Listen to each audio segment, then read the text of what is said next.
Blessings, everyone. It's time for the incoming wave, or in this case, waves, where we talk about the influxes of new realities and new energies that are integrating into our experience as we continue to now shift into fifth gear with our evolution in our collective consciousness and this ascension process and the clearing of the, old paradigm completely. And we really are shifting into fifth gear here.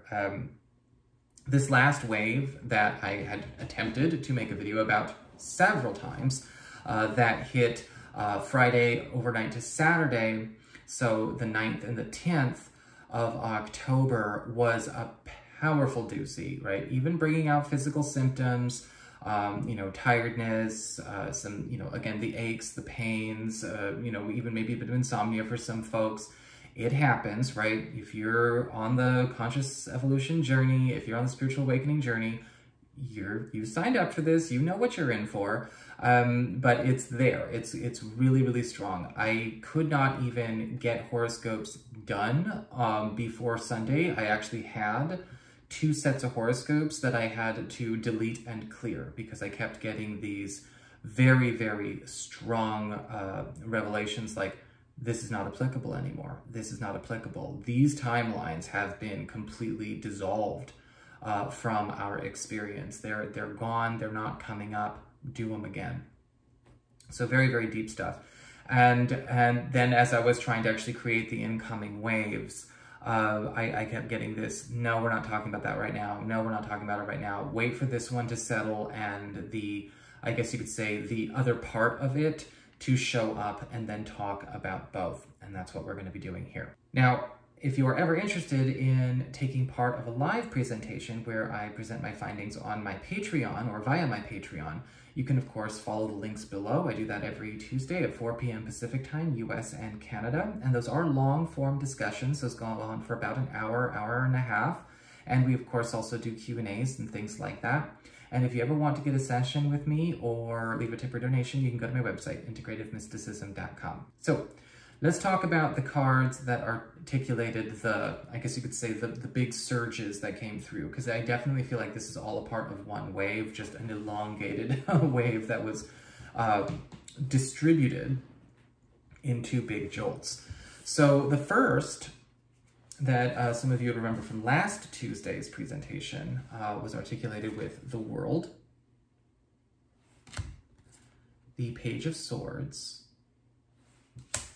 and the King of Wands. And the second, which we actually just concluded talking about on this week's live, was the Page of Cups, the King of Swords, and the Four of Pentacles. And I've actually been given sort of a title to dub this shift or this frequency. Sometimes we'll talk about different waves having different names. We've talked about before the displacement wave, the coherence wave, all that. This one is coming as the Deliverance wave, or the Deliverance frequency that is now up and running, totally switched on, and very much amplifying as we, again, proceed through the rest of 2020. One of the things that was, I guess you could say, the primary observation is that we have this huge influx of that divine ascended masculine harmonizing and cultivating frequency, sorting out energy fields and energetic constructs. Now, if you're wondering about divine ascended masculine and feminine, all that kind of stuff, I did just recently put up a video, right, within the last couple of weeks, explaining that all. It's got nothing to do with gender or orientation or anything like that, so please check it out. We're talking about cosmic creator forces in the universe, not to be, again, anthropomorphized into male, female in that respect. But what is going on here is that this sorting out of energetic fields and constructs is basically undoing and unmaking a lot of things that have been created in the lower realm experience, in the 3D experience, in the 4D experience. When I say unmaking and uncreating, I'm not just talking about changing the paradigm and bringing in all of this higher light to kind of shift into a new level of consciousness, but also pulling apart and reversing a lot of things that were made in those spaces or made of those, I guess you could say, those levels of consciousness. And there is a strong focus on this egoic perception, the mental bodies, the emotional bodies, being overruled by the higher self perception, seeing and experiencing all of life through the higher self vantage, as opposed to maybe perceiving it through the emotional bodies, or living by the subconscious, or perceiving it through the intellect or the lower mental bodies. Now we are starting to observe from a completely multidimensional perspective, which is altering the way a lot of people are going to be going about their lives, their everyday, you know, what they're choosing to carry on, what realities they are choosing to co-create or recreate every day. Because when you start to observe things from the higher self perspective, you are going to be getting a bit more of that, that both Divine Ascended Masculine foresight and Divine Ascended Feminine insight, where you're seeing what everything is made of, what actions brought something to where it is, where it is most likely going to go, what the future of that creation, of that manifestation, of that connection, of that action is going to be. And so we're bringing back not only more clarity for people, you know, especially for those that might be suffering from a bit of the toxic masculine blindness to others, or the toxic feminine blindness of self, we are also seeing the shift into this, how do I get back on my own divine track, regardless of how long I have been living or embodying the personality program, or the, I guess you could say the personality construct that has been me as I go through the lower paradigm, you know, experience, or the holographic experience. How do I get back on my own track? And this is going to start off by fostering a lot of spacing out of emotional, mental, and egoic energetic levels. So we're seeing more space between the emotional bodies, more gaps, air quotes for those of you who are just listening, between the mental levels, the emotional levels, and the spiritual levels. So that these gaps that happen are letting things out, letting things be cleared, letting things be loosened up.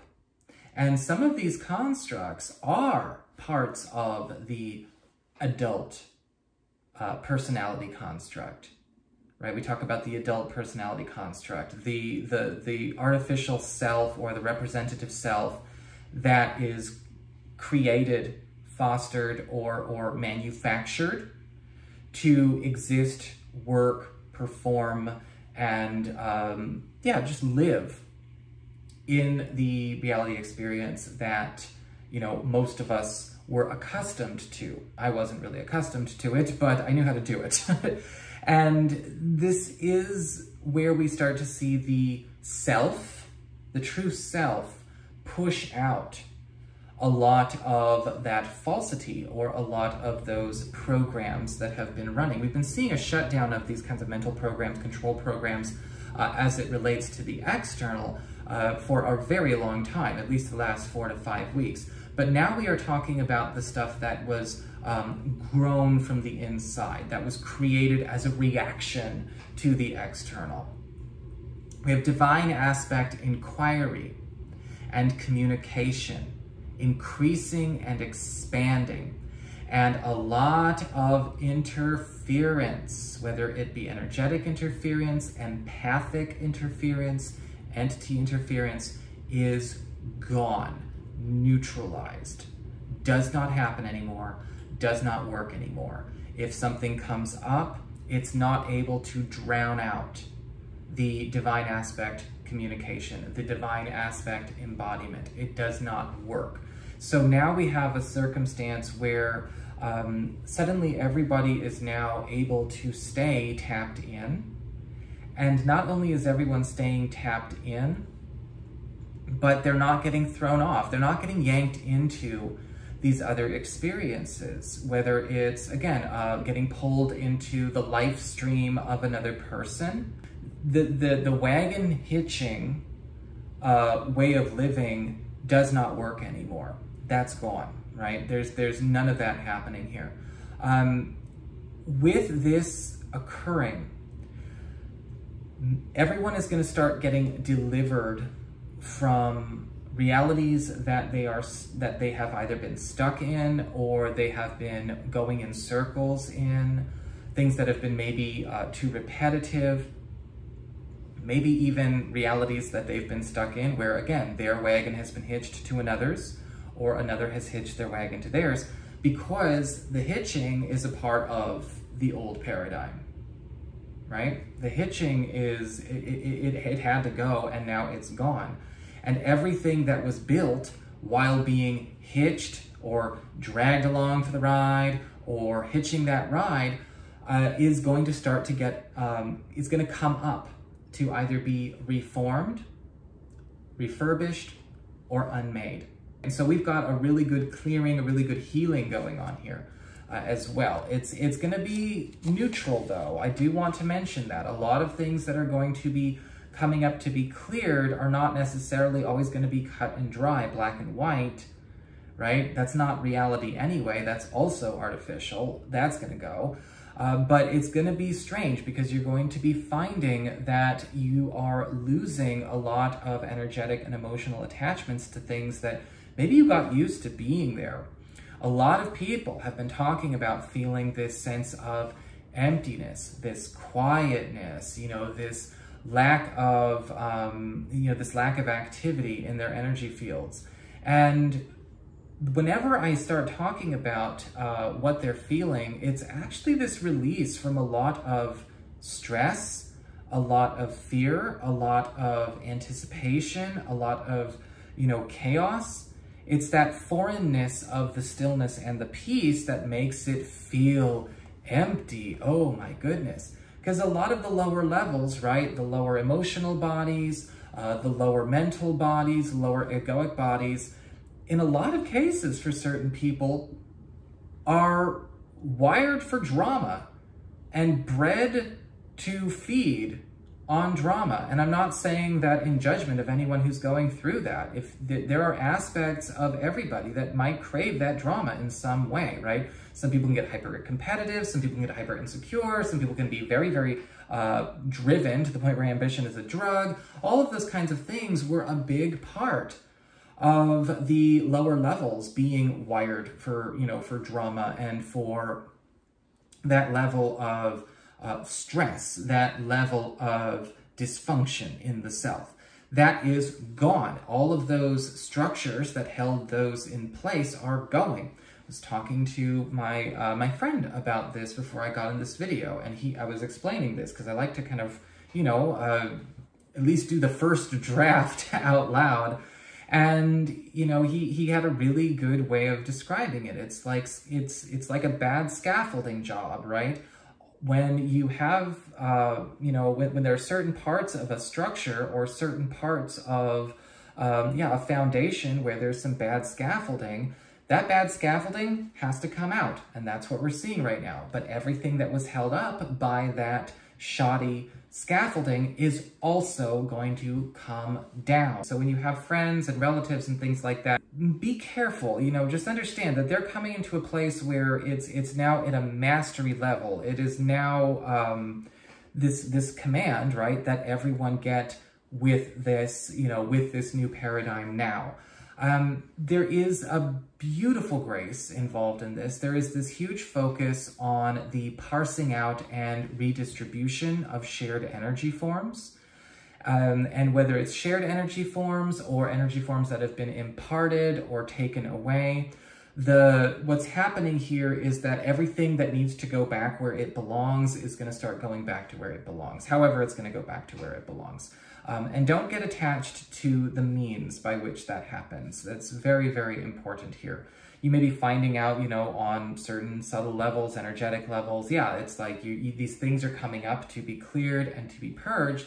And then all of a sudden you find out like, oh my gosh, that's flying back to mom, or that's flying back to my old business partner, or this is coming back to me from my ex, and that kind of thing.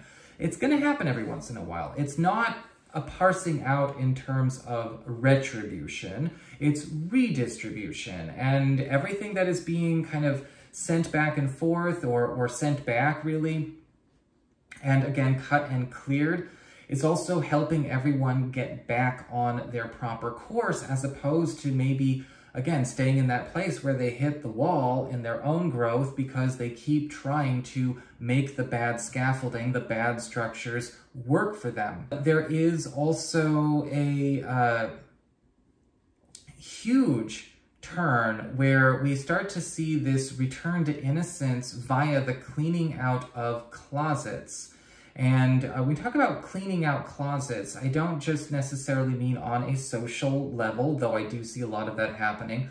But there's a cleaning out of closets, and there's coming out of closets, and there's all kinds of no stone left unturned, right? It was never possible to be able to transcend into a higher state of consciousness, into a higher state of beingness, while still holding on to a bunch of suppressed and repressed emotions, right? It's not about, you know, it wasn't that, oh, I'm going to go do this now. I'm never going to clear that. I'm never going to deal with that. It's, you know, even if all you have to do to deal with it is throw it away, you still have to deal with it. And this is going to be freeing up a lot of trapped emotions, trapped feelings. I do find that that mass undoing and unraveling of creations and realities across the board is also coming in, because a lot of people are now recovering more and more awareness and more energies that are actually syncing back up with the divine spark that they are, and the divine spark that was them before they actually took on a body and took on a form. This is all a part of that heightened awareness of what one came into this world with. Now, this is actually really interesting. I mean, if you want to talk about soul retrievals, okay, this is not so much just a soul retrieval, but it's almost like getting all of your personal files back onto your hard drive after they've been, you know, maybe sitting up on the cloud for too long. Things that you didn't even know you were, things that you didn't even know you had, and things that maybe that you've always suspected that are answers and shifts to things that, you know, ultimately you have access to now, where you may have been feeling locked out before. Many no going back events are going to seal and remove repeated history potential. When people talk about funny things like going back to normal, or going back to a certain era in history, or going back to a certain place in time, yet still trying to go find a locality in the old paradigm to go and build a hut in. We are now at the point where it's almost like a book or a show, where the main arc, the main story arc of that book or of that show is concluded 75% of the way through the book or through the season.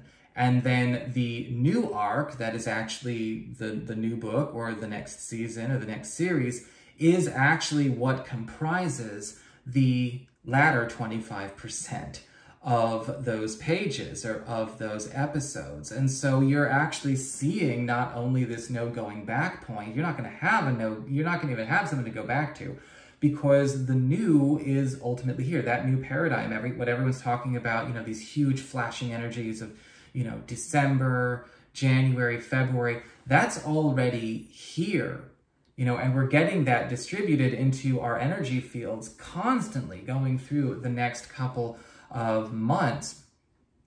When you have this mass undoing and this mass, you know, recovery of your true self, You're also going to find that the through line, we talked about the through line several times earlier this year, we're bringing it back. This is what we do with the incoming waves. You know, we got to talk about it again.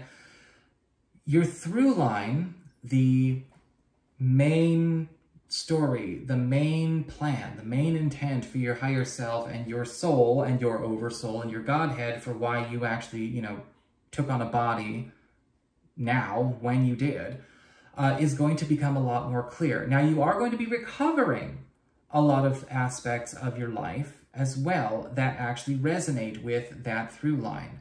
And in the live, I was definitely making it a point to talk, like, y'all need to understand that this is a major unfucking, and you might want to consider getting back in touch with that unspoiled child within. And however you want to do it, whether it's, you know, again, and we're talking young, we're talking younger than the age of 10 in most cases. You know, getting back in touch with that music, getting back in touch with, you know, maybe some things that you liked to do. I mean, I'm not saying we all have to run out and go, you know, spend $1,000 on Legos. I'm not.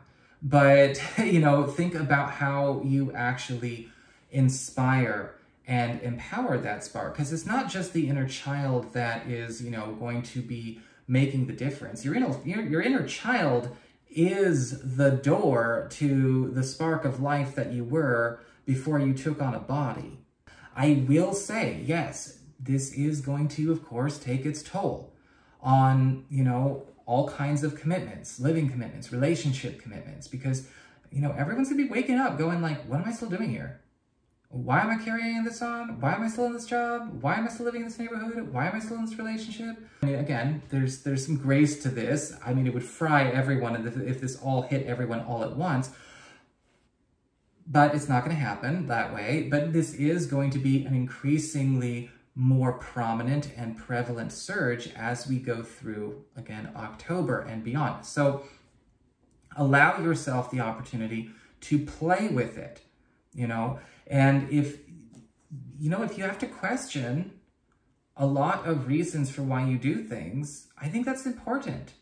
You know, being able to, part of being mindful and decisive and, you know, working from a higher level of intelligence is also completely understanding why you're doing everything you're doing. Even if all you're saying is I'm screwing around, or even if all you're saying is I'm doing an experiment, you need to know why you're doing something, where you're going, what you're doing there, who you are. And this is where a lot of this is going to be waking people up, even for, again, this is across the board, right? Whenever we get the world card, this is not reserved to a specific soul group. This is not reserved to a specific level of experience, right? It's not just for the people who've been practicing for 25 years. And if you are, you know, contemplating, like, how do I deal with some of the, you know, the physical symptoms, you know, because the body, right, the lower energy levels have to adjust as they take on these higher levels of light. My first recommendation would be watch the video I'll be putting out here in a little bit on symptoms and things like that. 2, please, for the love of goodness, get away from, you know, conversations that have kind of created a culture around commiserating over symptoms. That's artificial empowerment. That's not real support. It's not really helping anyone. Of course, check with your health authority. I'm not a doctor. You know, make sure everything is in ship shape with yourself as you go through, you know, these things. Make sure it's not something it's not, or it's something else. Make sure it's none of those things first. And then, you know, contemplate ways that you can integrate these energies. A lot of people make the mistake of trying to just sort of shut it down and you know, ground it out or go into escapist mode. No, we want to integrate things. And in the chat, I talked about a few tools, and I'll go into greater detail about what I'm talking about with these in the next video, but I'll let you know what they are now. First off, take a break from the sea salt baths. Take a break from sea salt in general for now. Okay, it's a very grounding element. There's nothing wrong with it, but it would be better for you to be able to expand and, you know, again, raise your level of light to be able to adjust to it, not just keep trying to slam back down. Epsom salts are fantastic for this. You know, magnesium sulfate's fantastic for this. Crystals, if you like crystals, I recommend lepidolite and smoky amethyst. Those are the big two. I do not recommend, you know, clamoring for the black tourmaline and the hematite. Not right now. I mean, if you need it really bad in a pinch, just because it feels like it's getting too much, okay, cool. But remember, it is about integration at this point in time. If you like aromatherapy, essential oils, incense, organic, please, I recommend grapefruit and I recommend juniper. And if you are, you know, one who likes to smudge, or, you know, you prefer, you know, more of a dry herb thing, of course, you can, you know, just do, you know, grapefruit, you know, peel. Grapefruit peel in the bathtub, fine. You know, just make sure you don't clog your drain. If you prefer to burn a smudge, yeah, you can burn juniper, that's fantastic. Yerba Santa is also fantastic because it does hold the environment in a higher frame of consciousness, in a higher dimensional state. It does clear and dissolve negative energies. Yes, it does clear out, especially when it comes to emotional energies, or emotional constructs, even thought forms and things that could be coming off of other people. I've been burning that quite a bit. This is a really good time, you know, to be giving yourself the catch up, but just consider some of the tools I've given you as well, because that might prove to be a lot more helpful than some of the things you might run to just, you know, out of conventional wisdom, because again, we don't want to ground this out, we want to integrate it. So anyway, I think that's quite enough for today. Stay tuned. I will be putting up a video this weekend after horoscopes in regards to how these all work for me and my experience working with all of these tools to help keep myself as balanced as possible. You know, sometimes it's just about taking the edge off though, because these are very powerful waves. Anyway, you all take care. Thank you so much for dropping by. I hope you enjoyed this video. Don't forget to like, share, and subscribe, and I will see you all again.